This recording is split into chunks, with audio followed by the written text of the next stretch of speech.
আসসালামাইকুম। আশা করি সবাই আমার প্রথম ক্লাসটা দেখছেন এবং সবাই যার যার সফটওয়্যারগুলো ইনস্টল করে নিলেন। এবার আমরা শুরু করব কি আমাদের ফটোশপের জার্নি। ঠিক আছে, তো ফটোশপ যখন ওপেন করবেন, নর্মালি আমরা ফটোশপ যখন ওপেন করব তখন এরকম একটা পেজ পাবো। ঠিক আছে, তো সেখান থেকে যেহেতু আমরা নিউ অবস্থায়, সেই ক্ষেত্রে আমরা কি করব, প্রথম ফাইল থেকে নিউতে ক্লিক করব। তো নিউতে ক্লিক করার পর আগে বুঝতে হবে যে এই জিনিসটা আসলে কি বোঝাচ্ছে। এই যে ডকুমেন্টটা প্রথম আসলো, এটা আসলে কি বোঝাচ্ছে, আমরা আসলে এখান থেকে কি সিলেক্ট করব বা কিভাবে কাজ করব। তো আমরা যখন এখানে আসবো, আমাদের এই পাশে একটা বার পাবো, সেখানে আমাদের এখানে আমাদের যে ফটোশপের যে কাজটা করব সেটা আসলে কি নাম দিব আমরা এখান থেকে সিলেক্ট করতে পারি। যদি আমরা এখানে যে কোনো একটা নাম দিই, যে আমাদের সেকেন্ড ক্লাস হিসাবে দেই, তো এটা আমাদের সেকেন্ড ক্লাসে যেটা করব সেটা এখানে দিতে পারি। তারপরে এখানে আছে আমাদের উইথ এবং হাইট, আমরা এখানে কীরকম উইথ দিব এবং কীরকম হাইট দিতে পারি, এটা আমাদের আমরা যেটা চাই আর কি। সো আমাদের বিভিন্ন সাইজের ম্যাটার থাকে, সেটা আমরা এখানে দিতে পারি। দেন এই পাশে থাকে আমাদের কোন প্যারামিটার আসলে দিতে যাচ্ছি। ঠিক আছে, সো এখানে আমাদের আছে পিক্সেল, ইঞ্চিস, সেন্টিমিটার, মিলিমিটার। তো আমরা আমরা যেটা চাই সেটা এখান থেকে সিলেক্ট করতে পারি। দেন এখানে আছে ওরিয়েন্টেশন, অর্থাৎ আমরা যে কিভাবে চাচ্ছি, আমরা কি ভার্টিক্যালি চাচ্ছি নাকি হরিজন্টালি চাচ্ছি, আমরা এখান থেকে ডিসাইড করে দিতে পারবো। তো এবার আসি সবচেয়ে যে জিনিসটা, সেটা রেজুলেশন। অর্থাৎ আমরা রেজুলেশন এখানে 72 দেওয়া আছে, আসলে আমরা রেজুলেশন দুইটা ইউজ করবো, একটা 72 আর একটা 300। অর্থাৎ সবচেয়ে বেশি রেজুলেশন কিসের, 300।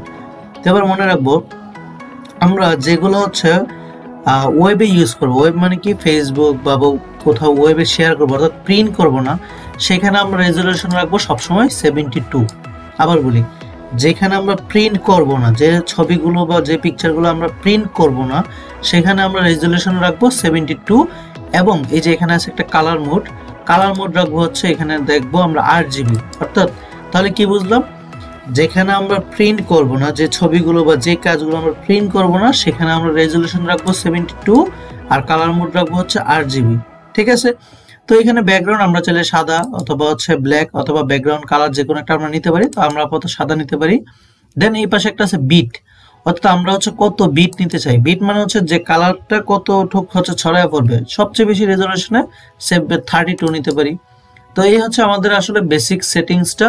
দেন এই পাশে যেগুলো দেখতেছেন সেগুলো বাই ডিফল্ট তারা কিছু সেটিংস দিয়ে রাখছে, আমি রিসেন্ট কিছু ইউজ করছি যেগুলো এগুলো দেওয়া আছে। আপনি চাইলে এখান থেকে কিছু ফটোর যে বাই ডিফল্ট যে সাইজ সেগুলো নিয়ে কাজ করতে পারেন। তো তাহলে শুরু করি। আমরা যেটা তৈরি করলাম, যে এই একটা সাইজে আমরা যদি ক্রিয়েট দেই, তাহলে আমাদের বেসিক্যালি এই পার্টটা চলে আসবে। সেটা কি আমাদের একটা ফটোশপের ইন্টারফেস চলে আসলো। সো আজকের ক্লাসে শুধুমাত্র এই ইন্টারফেসটা নিয়ে কথা বলবো আসলে, তারপরে আমরা ধীরে ধীরে আগাবো। তো ইন্টারফেসে আসলে আমরা দেখতে পাচ্ছি কি, উপরে যে একটা বার দেখতে পাচ্ছি সেটা আমাদের মেনু বার। এই পাশে যেটা পাচ্ছি সেটা আমরা কি দেখতে পাচ্ছি, এটা আমাদের টুলস বার। আর এই পাশে আমাদের লেয়ার প্লেট।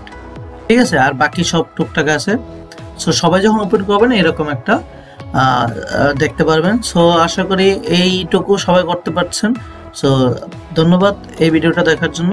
আমাদের পরবর্তী ভিডিওর জন্য ধীরে ধীরে সাবস্ক্রাইব করে রাখুন আমার চ্যানেলটা, ধীরে ধীরে ভিডিওগুলো পাবেন এবং সেই অনুযায়ী আপনারা করতে থাকবেন। আশা করি আপনারা ধীরে ধীরে একজন ফটোশপ এক্সপার্ট হয়ে যাবেন। ধন্যবাদ।